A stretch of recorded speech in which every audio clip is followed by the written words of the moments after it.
alamin wassalatu wassalamu ala asyrafil anbiya'i wal mursalin. Allahumma shalli ala Muhammad wa ala ali Muhammad. Pada video kali ini saya ingin mencoba untuk menjawab pertanyaan dari salah satu jamaah. Bagaimana cara mengatasi kalau kita naik kendaraan lama sehingga kaki kita itu jadi bengkak gitu. Jadi bagaimana cara kita mengatasi itu agar kalau seandainya kita naik kendaraan lama kaki kita tidak bengkak. Nah, ini menarik ya. Dan saya akan mencoba untuk menjawab pertanyaan. Sebelum menjawab pertanyaan ini sebenarnya ada beberapa hal yang harus diperhatikan ya di sini. Jadi kenapa hal-hal apa saja yang menyebabkan kaki kita itu menjadi bengkak kalau kita jalan, misalnya kita naik kendaraan terlalu lama, kaki kita jadi bengkak itu karena apa kan gitu. Nah ini yang harus diperhatikan, karena yang menyebabkan kaki kita menjadi bengkak karena duduk terlalu lama, baik itu di kendaraan ataupun di keseharian kita, itu memang ada beberapa hal di sini yang harus kita perhatikan dulu ya. Yang pertama itu masalah dari kaki jadi bengkak itu karena sirkulasi darah yang tidak lancar. Karena dengan duduk terlalu lama itu menyebabkan ada bagian-bagian yang lipatannya itu terlalu lama ya, terutama di sini di lutut dan juga di daerah panggul. Itu yang menyebabkan kasarannya darah kalau jalan harusnya lurus gini ya. Set itu biar lancar gitu. Nah, ini dia belok gitu, siksak gitu ya. Jalan siksak itu yang menyebabkan peredaran darah tidak lancar, dan ini juga yang menyebabkan peredaran darah dari kaki itu menuju jantung itu jadi tidak lancar, jadi dia agak terhambat gitu.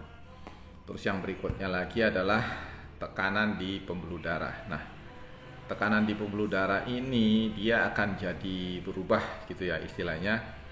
Tekanannya itu jadi tidak baik karena kita duduk terlalu lama itu menyebabkan tadi yang darah jalannya lancar harusnya lurus jadi siksak itu, terus menyebabkan tekanannya itu juga jadi cenderung jadi lebih lambat gitu ya. Awal-awal sih cepat, tapi lama-lama kan jadi lambat, jadi jenuh lah kasarannya gitu ya. Sama dengan kita, misalnya kita kalau terlalu capek itu kan jadi gerakan tubuh kita jadi lebih lambat juga. Nah ini hal-hal seperti ini jelas pasti akan terjadi, terutama untuk dalam suatu perjalanan yang jauh. Dalam hal ini adalah perjalanan umroh maupun perjalanan haji, di mana naik pesawat itu bisa sampai 10 jam. Ini baru pesawatnya, belum lagi dari kendaraannya. Misalnya untuk jamaah Al-Fatur ini dari daerah Purwodadi Grobogan sampai ke Jakarta masih naik bis, itu juga waktunya lama ya, kurang lebih ya 8-10 jam mungkin ya. Terus habis itu istirahat sebentar, masih naik pesawat lagi untuk ke Jeddah, ke Arab Saudi. Ini butuh waktu lama. Jadi jelas kaki ini gerakannya akan jadi lebih sedikit. Gerakan jadi lebih sedikit itu menyebabkan peredaran darah juga jadi tidak begitu lancar. Akan ada penumpukan cairan di mana ini yang menyebabkan kaki itu jadi bengkak. Terus yang berikutnya lagi yang harus diperhatikan, kenapa kok jadi bengkak ini? Yang jelas adalah yang ketiga itu retensi cairan. Retensi cairan dalam hal ini adalah cairan itu jadi numpuk di kaki kan, jadi tidak lancar kan tadi. Itu baru darahnya. Ini baru darahnya ya. Belum dari cairan-cairan elektrolit tubuh kita, cairan-cairan tubuh kita yang memang itu diproduksi normal oleh tubuh. Ya misalnya dari keringat atau air kencing atau apa. Nah itu kan produksi yang normal dari tubuh itu. Tapi kalau seandainya kita duduk terlalu lama, produksinya itu di situ dia jadi cenderung menumpuk ke bawah kan. Menumpuk ke bawah itu dia jadi larinya ke kaki. Ya, itulah yang menyebabkan kaki itu cenderung jadi bengkak kalau perjalanan jauh atau kita duduk terlalu lama di kendaraan. Terus yang berikutnya lagi adalah kurangnya gerakan otot. Nah ini jelas ya, gerakan otot pasti akan berkurang. Dengan gerakan otot yang berkurang itu, nah elastisitas otot itu jadi lebih kaku. Dengan elastisitas otot yang lebih kaku, pembuluh darah yang ada di dalam situ juga kesannya kan kayak kayak kejepit gitu ya, ketahan gitu ya. Nah ini yang menyebabkan darah juga jadi tidak begitu lancar, pertukaran cairan juga jadi tidak begitu lancar. Nah, ini yang menyebabkan juga salah satu adalah kaki menjadi bengkak. Terus juga habis itu dehidrasi. Jadi jangan salah ya, bukan karena dehidrasi itu kita kekurangan cairan terus nanti kaki kita kelebihan cairan terus kaki kita malah jadi bengkak, tuh enggak. Terbalik gitu. Jadi kalau kita kekurangan cairan, cenderung nanti kaki itu jadi bengkak. Karena apa? Karena penumpukan cairan tubuh yang normal tadi itu dia larinya ke arah bawah, karena gerakan gravitasi dia larinya ke bawah, gitu, ke arah bawah, ke kaki gitu ya. Nah, supaya tidak terjadi penumpukan cairan itu adalah salah satu caranya itu adalah banyak minum air putih malah. Kalau kita banyak minum air putih, nanti otomatis pertukaran cairannya tuh nanti akan lebih cepat, lebih normal. Terus kita akan pipis, nah dia keluar lewat air kencing itu. Jadi penumpukan cairan yang di kaki itu akan jadi berkurang. Tapi sayangnya orang tuh kadang-kadang takut dalam suatu perjalanan jauh itu, takut banyak minum, nanti takut harus pipis, harus ke belakang. Itu yang repotnya tuh nanti di situ. Ya memang harus banyak minum aja, banyak minum supaya banyak pipis dan supaya tidak terjadi penumpukan cairan. Terus habis itu lagi pemakaian alas kaki atau pemakaian pakaian atau pemakaian sepatu yang terlalu ketat, sepatunya terlalu kencang atau apa. Terus boleh lagi dikatakan yang lain adalah karena posisi duduk yang kurang dirubah-rubah, kurang dikerak-kerakin lah gitu. Maksudnya posisi duduk monoton, misalnya kaki itu kita duduk gitu terus kaki dilipat gitu ya. Maksudnya ya udah saat kita tidur terus kaki disilangkan atau apa, itu terlalu lama, itu sebaiknya jangan gitu. Nah, untuk mengatasi ini ya, orang dalam keadaan normal saja duduk terlalu lama, ini ya perhatikan ya, orang dalam keadaan normal duduk terlalu lama di kendaraan, baik pun dalam keseharian duduk terlalu lama, jelas kaki biasanya akan jadi bengkak. Jadi penumpukan cairan itu menyebabkan kaki kesannya agak jadi bengkak. Ini kita baru ngomong orang normal, apalagi kalau orang dengan suatu penyakit sistemik. Dan nanti kita akan lihat caranya bagaimana mengatasi supaya kaki tidak bengkak. Baik, ini untuk cara mengatasi supaya kaki tidak bengkak atau kalau kaki sudah terlanjur bengkak. Ya, ini sekali lagi kita ngomong pada kondisi orang yang normal. Karena kalau kondisi orang yang dengan penyakit sistemik, jelas ini akan berbeda. Cara penanganannya berbeda walaupun kurang lebihnya sama ya, tapi kalau kita dalam praktek seharian itu agak sedikit berbeda antara yang punya penyakit sistemik maupun yang tidak punya penyakit sistemik, walaupun secara umum adalah sama. Dan ini bisa kita perhatikan ya. Yang pertama adalah kita harus sering menggerakkan kaki. Dalam arti hal ini adalah kita melakukan peregangan agar kaki kita, istilahnya otot-otot itu ya kendor lah ya. Otot-ototnya kita jadi kendor, jadi lemes gitu lagi. Terus habis itu lagi adalah kita harus sering merubah-rubah posisi duduk. Posisi duduk jangan monoton ini terus terlalu lama, itu jangan ya. Harus dirubah-rubah, posisinya harus diatur agar tidak terjadinya kekakuan di otot-otot kita sehingga istilahnya tuh otot kita tidak kendor yang menyebabkan pembuluh darah jadi kesannya lebih akan kejepit lah kasarannya gitu. Terus habis itu lagi kita harus sering angkat kaki. Nah, ini angkat kaki ini agak repot memang. Kalau kita naik kendaraan, kita angkat kaki itu kan jelas posisinya akan susah itu kita angkat kaki, apalagi kalau kita naik pesawat, tempat duduknya juga kan antara yang satu dengan yang lain itu kan kadang-kadang cuma mentok lutut itu cuma dekat lah ya. Kita lurusin kaki memang susah gitu ya. Terus yang berikutnya ada lagi memang kita harus minum air yang cukup. Ya jangan tadi itu nggak usah takut harus takut nanti pipis, nanti sering-sering ke belakang, nggak usah takut itu. Ini mungkin harus diperhatikan juga. Ya memang agak repot memang ya. Apalagi kalau di pesawat atau di bis. Kalau di bis kan kadang-kadang perjalanan dari Gerobokan Purwodadi itu kan, Gerobokan itu kan jauh itu ya. Kadang-kadang berhenti bisnya itu kan harus di rest area gitu. Belum lagi nanti kalau di rest area mampir banyak yang antri di kamar mandi juga kan repot. Tapi itu nggak usah dipikir kerepotannya itu. Yang dipikirkan adalah masalah kesehatan dalam perjalanan. Jadi kesehatan dalam perjalanan ini harus dijaga karena nanti masih ada kegiatan-kegiatan yang hubungannya dengan peribadatan yang kesehatan itu nanti pengaruh di situ. Nah, ini yang harus kita jaga supaya kondisi tubuh kita tetap baik, tetap normal dan tetap sehat sampai kita bisa melaksanakan ibadah dengan baik dan sesuai dengan tuntunan Rasulullah SAW. Itu ya. Terus yang berikutnya lagi adalah kita harus gunakan kaos kaki kompresi. Kaos kaki kompresi itu kayak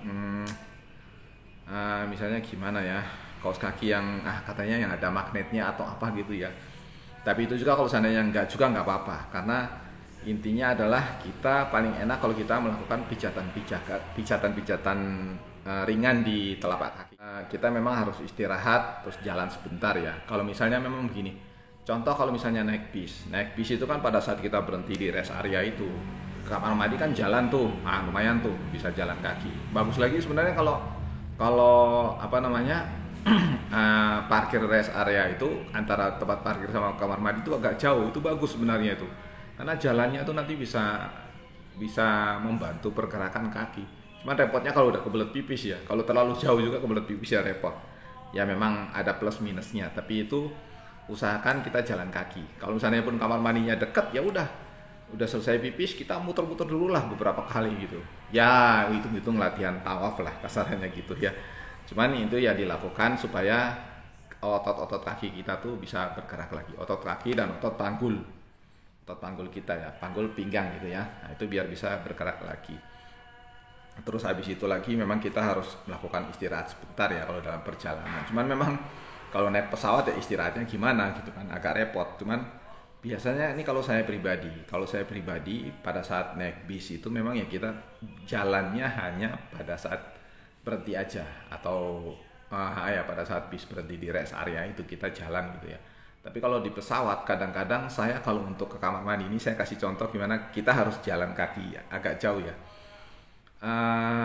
Pada saat di pesawat itu saya ke kamar mandi misalnya saya duduknya di belakang gitu ya. Di belakang sini ada kamar mandi.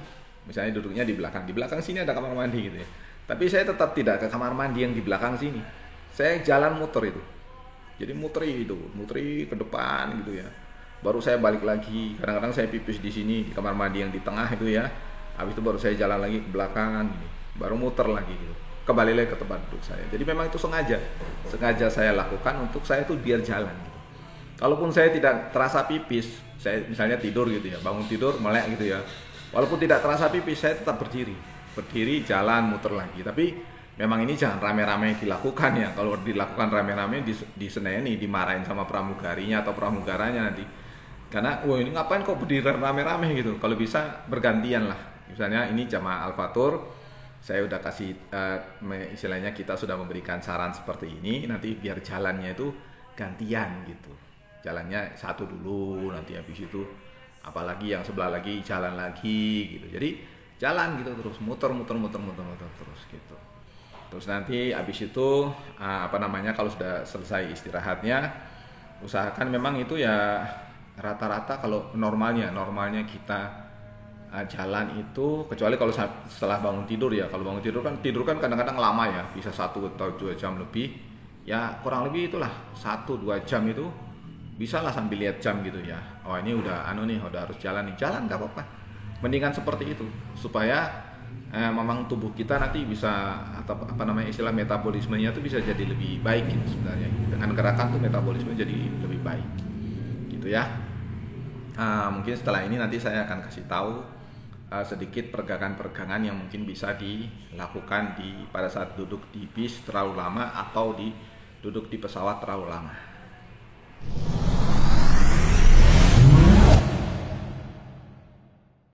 Jadi gini ya, ini stretching atau peregangan kaki yang pertama kalau saat duduk lama di bis atau di pesawat gitu ya. Ini bisa dekat-dekat sini aja gitu.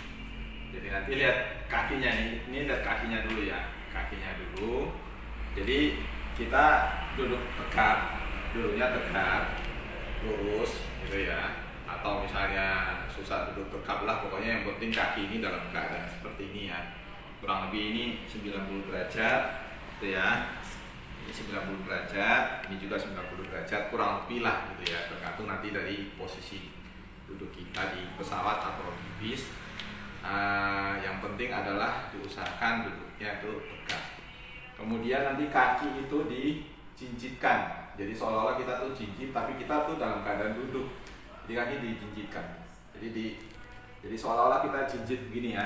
Jadi kayak jinjit lah gitu. Naik, turun, naik, turun. Dan usahakan sampai pol gitu. Jadi sampai pol. Naiknya sampai pol gitu ya. Di pol, istilahnya full gitu, sampai naik gitu. Jadi kalau kita lihat betis kita mungkin ya tegang gitu. Di sini mungkin tegang. Gitu ya.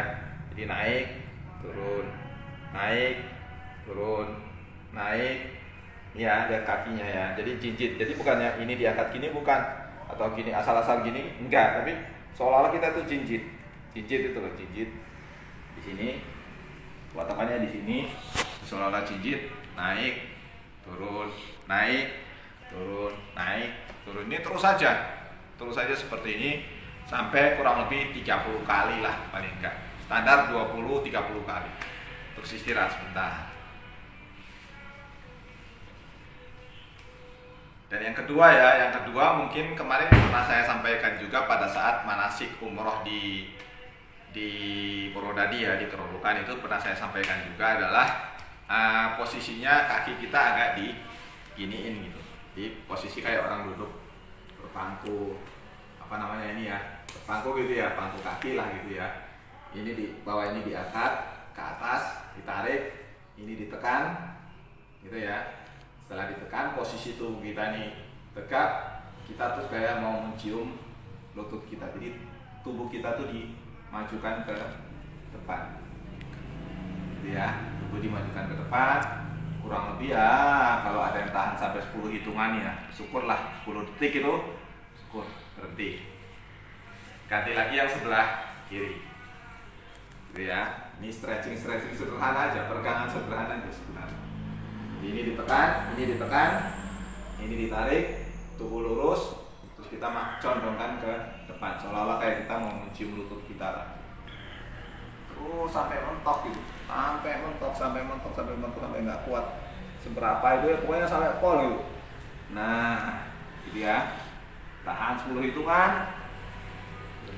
Itu kita lakukan ini bolak-balik lah, paling nggak bisa sampai ya 3 kali gitu lah. 3 kali, atau kalau dihitung waktunya kurang lebih 1 menit gitu. Itu stretching sederhana yang bisa dilakukan di bis atau di pesawat. Nanti perhatikan untuk stretching punggung ya, kita punggung sini, peregangan punggung kita ya. Jadi bisa nanti kita perhatikan adalah tangan kita yang satu itu di atas dua-duanya dinaikkan lagi, yang satu ini dipegang, ditarik ke belakang. Jadi seperti ini tuh, ini kita pegang pergelangan tangan kita ini, pegang begini gitu ya, dipegang begini, kita tarik ke belakang. Jadi tangan kiri ini menarik tangan kan, tarik ke belakang.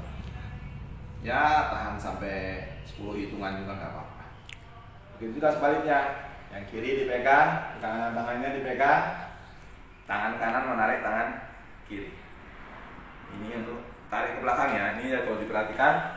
Tarik nanti ke belakang ini ya, ditarik ke belakang seperti ini ya, tarik ini ya.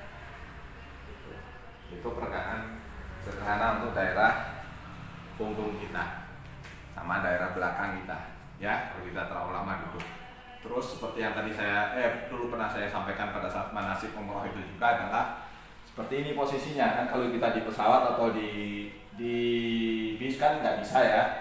Jadi ini seperti ini, tangan kita di belakang itu, tapi di belakang ya, diikatkan ini di belakang.